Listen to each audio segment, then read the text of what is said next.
Talks to form a new government in Austria collapsed after the smallest of the prospective partners pulled out of negotiations.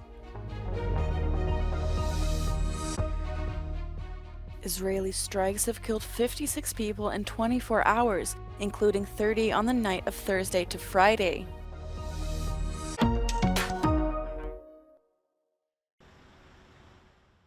Talks to form a new government in Austria collapsed after the smallest of the prospective partners, the Liberal NEOS party, pulled out of negotiations. NEOS, alongside Austrian Chancellor Karl Nehammer's Austrian People's Party and the centre-left Social Democrats, had been trying to forge a three-party ruling coalition after Austria's far-right Freedom Party won national elections in September. NEOS's party leader said it had not been possible to agree on fundamental reforms. Und Sie wissen, dass es vor allem jetzt einmal auch um die budgetären Fragen geht, aber natürlich damit einhergehend auch um die Frage der Investitionen in die Zukunft. Leider nicht nur keine Fortschritte erzielt wurden, leider nicht nur mehr Fortschritte in Richtung gemeinsame Vision, gemeinsamen Bild, sondern eigentlich Rückschritte gemacht wurden. Talks had dragged on after all other parties refused to work with Freedom Party leader Herbert Kickl, forcing them to find a coalition agreement with smaller majorities.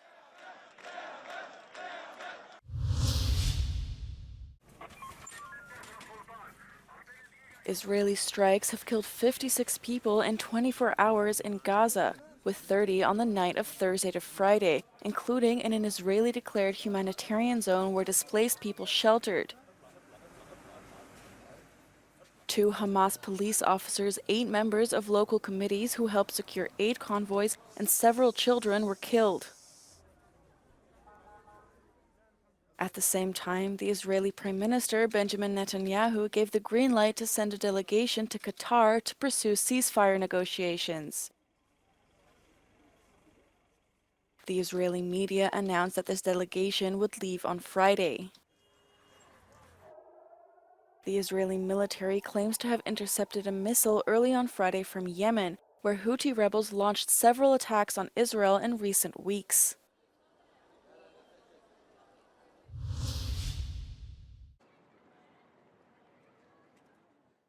Austria's Chancellor Karl Nehammer welcomed Sweden's Prime Minister Ulf Kristersson to Vienna on Thursday on the occasion of the two countries' 30th year of EU membership.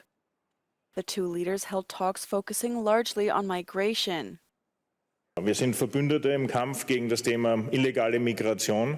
Schweden ist hier ein wichtiger, verlässlicher Partner, eine starke Stimme. Under Kristersson's conservative government, Sweden has tightened its asylum rules. I think both the Chancellor and I, we share the desire to think outside the box now, not to settle and say things are complicated. We knew that already. Complicated things are meant to be solved, not to be discussed only. 30 years after joining the bloc, both leaders aim to push for stronger EU border security and better mechanisms for returning migrants whose asylum applications are denied. They plan to advocate for these changes at the EU Commission.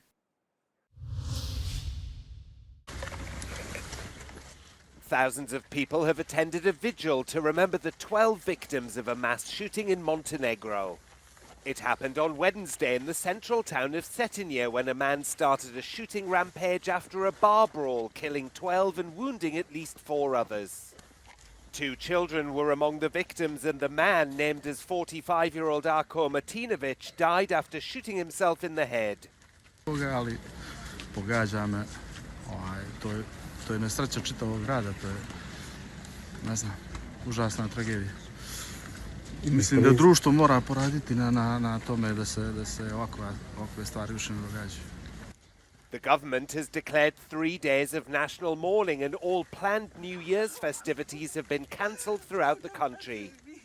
Visiting Cetinje on Thursday, Prime Minister Milojko Spajic announced a tightening of rules on weapons possession. Također, pooštrit ćemo kriterijume držanja oružja. Sutra ćemo imati vjerovatno Vijeće za nacionalnu bezbjednost gdje ćemo razmotriti sve modulacije, čak i potpunu zabranu oružja, i to dolazi u obzir. Ovo je jedna tragedija stvarno koja treba da se zapitamo ko sve može da ima oružje u Crnoj Gori, i sportsko i lovačko razumijemo, ali ovo stvarno kriterijumi se moraju maksimalno pooštriti. Pooštriti kazne, apsolutno, koji nelegalno posjeduju oružje, koji nelegalno nose oružje. Montenegro, which has a population of around 620,000, is known for its gun culture, and many people traditionally have weapons. In August 2022 in Cetinje, an attacker killed 10 people, including 2 children, before he was shot and killed by a passerby. Police said that Wednesday's shooter received a suspended sentence in 2005 for violent behaviour and had appealed a conviction for illegal weapons possession.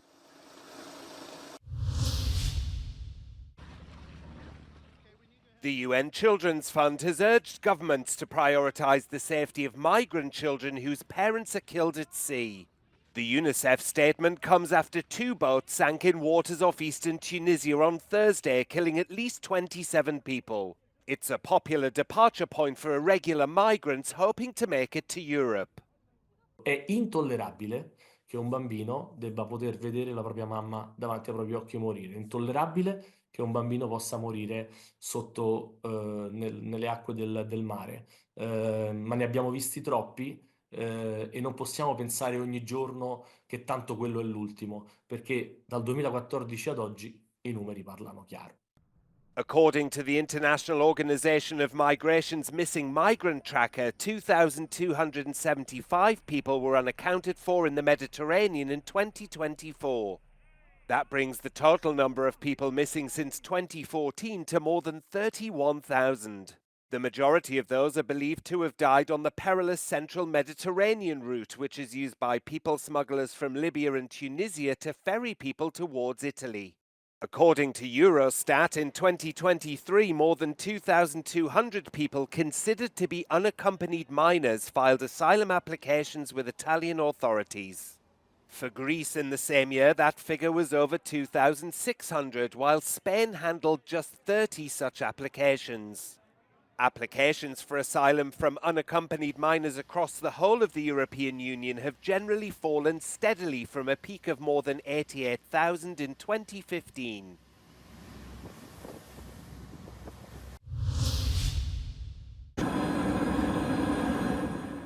The French and German foreign ministers traveled to Damascus on the first official visit to Syria by top diplomats from European countries after the fall of former President Bashar al-Assad. French Minister Jean-Noël Barrot visited the French embassy, which opened its doors a few weeks ago after 13 years of closure. Et il y a un peu moins d'un mois, un nouvel espoir s'est levé grâce à la mobilisation des Syriennes et des Syriens. L'espoir d'une Syrie souveraine, stable et apaisée, l'espoir que les aspirations des Syriennes et des Syriens puissent se concrétiser. C'est un espoir réel, mais c'est un espoir fragile. Et la France se tient aujourd'hui plus que jamais aux côtés des Syriennes et des Syriens pour concrétiser cet espoir. Barrot also met with Christian religious leaders. His German counterpart Annalena Baerbock said there can be a political new beginning between Europe and Syria only if all people, regardless of ethnic or religious group, have a place in the political process.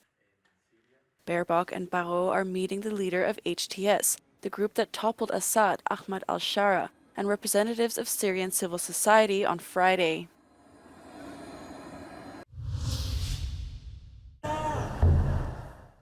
South Korean authorities suspended an attempt to arrest the impeached President Yoon Suk-yeol after an almost 6-hour standoff with security forces. The country's anti-corruption agency said it withdrew its investigators after the Presidential Security Service blocked them from entering Yoon's residence. The events were the latest confrontation in a political crisis that has paralyzed South Korean politics. It began in early December when Yoon, apparently frustrated that his policies were blocked by an opposition-dominated parliament, declared martial law and dispatched troops to surround the National Assembly. Parliament overturned that declaration within hours in a unanimous vote and impeached Yoon, while South Korean authorities opened a criminal investigation into the events. A Seoul court issued a warrant for Yoon's detention after he evaded multiple requests to appear for questioning and blocked searches of his office. hindering an investigation into whether his ill-conceived power grab amounted to rebellion. Yoon has remained defiant, vowing to fight to remain in office.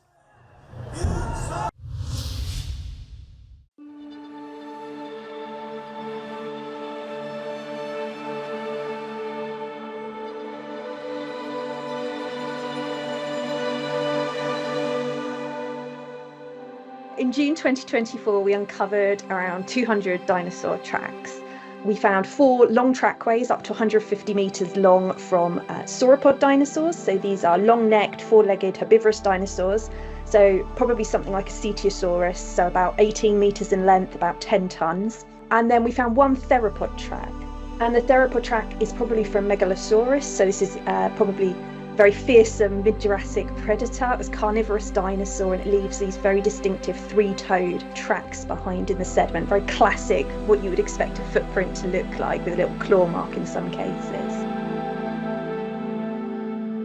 Tracks give us that moment in time in the life of that animal, right? It tells us it was there, unlike a body fossil that can be moved around. So it gives us that glimpse into what they were doing, but we can also figure out how big they were, how fast they were moving, how they were interacting with each other, with the environment. So there's lots of additional information that one can get from looking at tracks that you can't get from looking at body fossils. So it's a really interesting complement.